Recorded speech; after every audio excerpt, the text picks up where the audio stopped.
இது மகிமை நேரம். பிதாவாகிய தேவனாலும் கர்த்தராகிய இயேசு கிறிஸ்துவினாலும் உங்கள் எல்லாருக்கும் கிருபையும் இரக்கமும் சமாதானமும் உண்டாவதாக. இந்த நாளின் செய்திக்கு ஆதாரமாக நான் எடுத்துக்கொண்ட வேத வசனம் ஆதியாகமம் 18ஆம் அதிகாரம் 32வது வசனம். அப்பொழுது அவன், ஆண்டவருக்கு கோபம் வராதிருப்பதாக, நான் இன்னும் ஒரு விஷயம் மாத்திரம் பேசுகிறேன், 10 நீதிமான்கள் அங்கே காணப்பட்டாலோ என்றான். அதற்கு அவர், 10 நீதிமான்கள் நிமித்தம் அதை அழிப்பதில்லை என்றார். சோதோம் கொமோரா என்கிற நாட்டின் ஜனம் பொல்லாதவர்களா இருந்தார்கள். கர்த்தருக்கு ஒவ்வாத பாவத்தை செய்து பாவத்தின் மேல் பாவத்தை கூட்டி கர்த்தருடைய நியாய தீர்ப்பு இறங்கும்படியாக அவர்கள் கிரியை செய்தார்கள். ஆண்டவர் சொன்னார், என் சமூகத்திலே வந்து எட்டின அந்த கூக்குரலின்படி அங்கே நடந்திருக்கிறதோ, அங்கே அந்த பாவம் காணப்படுகிறதோ என்று பார்க்கும்படி நான் போய் பார்க்கலாம் என்று சொல்லி கர்த்தர் இறங்கி வந்தார். வந்து அதை அழிக்க போகிறதை ஆபிரகாமுக்கு தெரிவித்தார். ஆபிரகாம் இன்னும் கர்த்தருக்கு முன்பாக நின்று கொண்டிருந்தான் என்று சொல்லி வேத வசனத்துல நான் வாசிக்கிறோம். கர்த்தர் ஒரு நியாய தீர்ப்பை அந்த தேசத்தின் மேல் கொண்டு வருகிறார் என்பதை அறிந்த உடனே ஆபிரகாம் செய்த ஒரு காரியம், அந்த சோதோம் கொமோராவிற்காக கர்த்தருடைய சமூகத்திலே பரிந்து பேசுகிறார். துன்மார்க்கனோடே நீதிமானை அழிப்பது உமக்கு தூரமாயிருப்பதாக, நீர் சர்வலோக நியாயாதிபதி, நீர் அழிப்பீரோ? நீர் அந்த தேசத்துக்கு இறங்க மாட்டீரா? ஒரு 50 நீதிமான்கள் அங்கே காணப்பட்டால் அந்த தேசத்தை நீர் அழிப்பீரோ என்று கேட்ட பொழுது கர்த்தர் மறுமொழியாக சொன்னார், 50 நீதிமான்கள் அந்த தேசத்துல இருந்தால் நான் அழிப்பதில்லை என்று சொல்லி. இப்போ ஆபிரகாமுக்கு ஒரு சந்தேகம், ஒருவேளை 50 நீதிமான்களிலே கொஞ்சம் குறைவாக இருந்தால் எப்படி என்று சொல்லி ஆண்டவரிடத்துல திரும்பவும் மன்றாடுகிறார். ஆண்டவரே, நான் திரும்பவும் கேட்கிறேன், தூளும் சாம்பலுமான அடியேன் உம்மிடத்திலே நான் கேட்கிறேன், உமக்கு கோபம் வராதிருப்பதாக, ஒருவேளை 10 பேர் குறைந்திருந்தாலோ என்று சொல்லி ஆண்டவர் சொல்லுகிறார், 40 நீதிமான்கள் இருந்தால் நான் அழிக்க மாட்டேன் என்று சொல்லி. பின்னும் ஆபிரகாம் கர்த்தரிடத்திலே 30 நீதிமான்கள் இருந்தால் அழிப்பீரோ என்று கேட்கிறார். 20 பேர் இருந்தால் அழிப்பீரோ என்று கேட்கிறார். ஆண்டவரும் ஆபிரகாமுக்கு இறங்கி இல்லை இல்லை நான் அழிக்க மாட்டேன் என்று சொல்லி கொண்டிருக்கிறார். கடைசியாக ஆபிரகாம் ஆண்டவரிடத்திலே பரிந்து பேசுகிறார். அந்த ஒரு விஷயம் மாத்திரம் நான் பேசுகிறேன், 10 நீதிமான்கள் இருந்தால் அந்த தேசத்தை அழிப்பீரோ என்று சொல்லி கேட்கிறார்.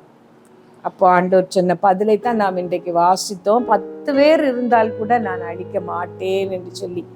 இந்த சம்பவத்திலிருந்து நாம் எதை அறிகிறோம் என்று சொன்னால், கர்த்தர் ஒரு 10 நீதிமான்கள் இருந்தால் அந்த தேசத்தை அழிக்க மாட்டார் என்று சொல்லி நாம் பார்க்கிறோம். நீதிமான் செய்யும் ஊக்கமான வேண்டுதல் அதிக பலன் உள்ளது என்று சொல்லி வேதத்துல நாம் வாசிக்கிறோம். நாம் நீதிமான்களாய் வாழும் பொழுது கர்த்தர் நமது நிமித்தம் தேசத்துக்கு சேமத்தை கொடுக்கிறார். இந்த நாளிலே நாம் பார்க்க போகிறது அதுதான். நமது நிமித்தம் தேசத்திற்கு சேமம் வர வேண்டுமானால், ஆசீர்வாதம் வர வேண்டுமானால் நாம் செய்ய வேண்டிய இன்னொரு காரியம், நீதிமான்களாக நாம் வாழ வேண்டும். வேதத்துல நீதிமான் என்று சொல்லப்பட்டவர்கள் நிறைய உண்டு. ஆபிரகாம் நீதிமான் என்று சொல்லப்பட்டார். நோவா அவருக்கு முன்பாக நீதிமான் இருந்தார் என்று வேதத்துல நாம் பார்க்கிறோம். யோபு நீதிமான் என்று அழைக்கப்பட்டார். நீதிமான்கள் நிறைய பேர் சொல்லப்பட்டிருந்தாலும் நாம் வேதத்திலே நீதிமான்களை பற்றி பார்க்கும் பொழுது மிக சிலரே கர்த்தருக்கு உண்மையாக இருந்தார்கள் என்று சொல்லி நாம் வேதத்துல வாசிக்கிறோம். பெரிய ஜனக்கூட்டம், திரட்சியான ஜனம் ஒரு தேசத்துல இருக்கலாம், ஆனால் நீதிமான்களாக இருப்பவர்கள் மிக குறைவாகவே தான் இருப்பார்கள். அந்த சோதோம் கொமோரா ஜனம் பெருத்த நாடாக இருந்திருக்கலாம், செழிப்பான ஒரு நாடாக இருந்திருக்க வேண்டும். ஆனால் அதிலே காணப்பட்ட நீதிமான்கள் குறைவு, 10 பேர் கூட இல்லை. 10 நீதிமான்கள் கூட இல்லாத பொழுது அந்த தேசத்துக்கான தீவினை அந்த தேசத்தின் மேல் இறங்கி வருகிறது என்று சொல்லி நான் பார்க்கிறோம். இந்த சம்பவத்தின் மூலமாக நாம் அறிகிறது என்னவென்றால், நாம் நீதிமான்களாக வாழும் பொழுது, கர்த்தருடைய இருதயத்துக்கு ஏற்ற நீதிமான்களாக நாம் இருக்கும் பொழுது, கர்த்தர் நமது நிமித்தம் தேசத்துல சேமத்தை கொடுக்கிறார். நீதிமான்களாக வாழ என்ன செய்ய வேண்டும்? இயேசு கிறிஸ்துவை விசுவாசிப்பது தான் நீதி என்று வேதத்துல நாம் பார்க்கிறோம். 2 கொரிந்தியர் 5 அதிகாரம் 21வது வசனத்திலே, இயேசு கிறிஸ்துவே தேவனால் நமக்கு நீதியும் பரிசுத்தமும் ஞானமும் மீட்புமானார் என்று சொல்லி வாசிக்கிறோம். பரலோகம் ஏற்றுக்கொள்ளுகிற நீதி ஒன்றே ஒன்றுதான் உண்டு. அது கிறிஸ்து நமக்காக பாவமானார் என்பதுதான்.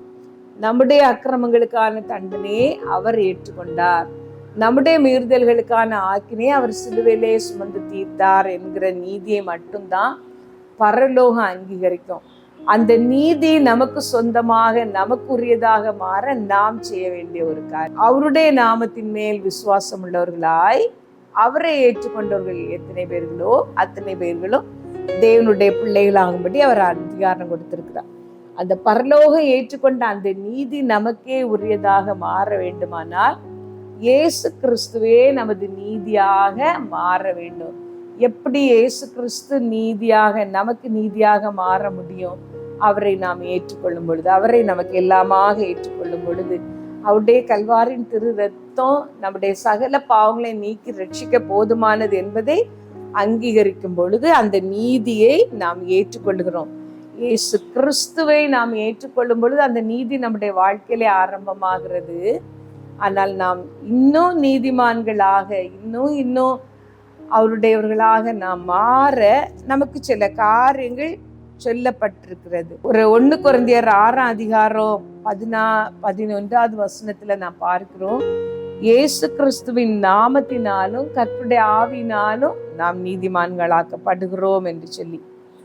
ரோமர் 5ஆம் அதிகாரம் 9வது வசனத்திலே நாம் பார்க்கிறோம், இயேசு கிறிஸ்துவின் இரத்தத்தினாலே நாம் நீதிமான்களாக்கப்படுகிறோம் என்று சொல்லி. கலாத்தியர் 3ஆம் அதிகாரம் 24வது வசனத்திலே நாம் பார்க்கிறோம், அவரை விசுவாசிக்கிற விசுவாசத்தினாலே நாம் நீதிமான்களாக்கப்படுகிறோம்.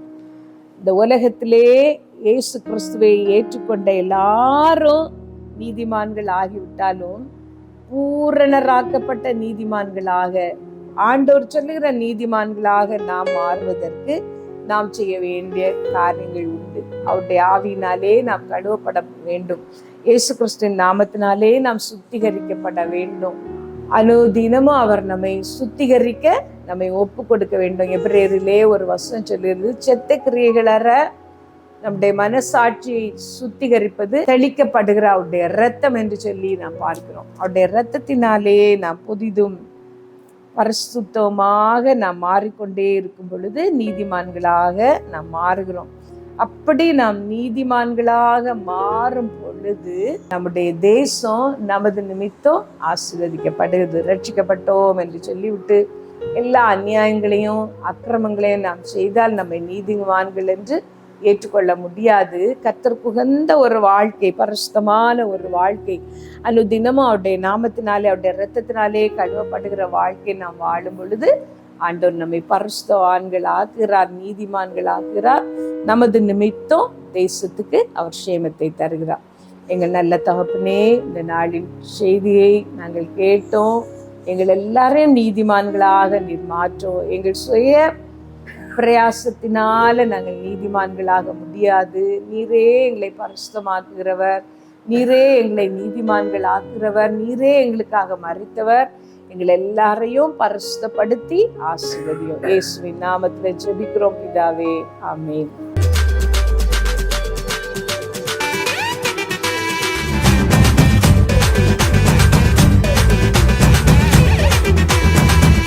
மகிமை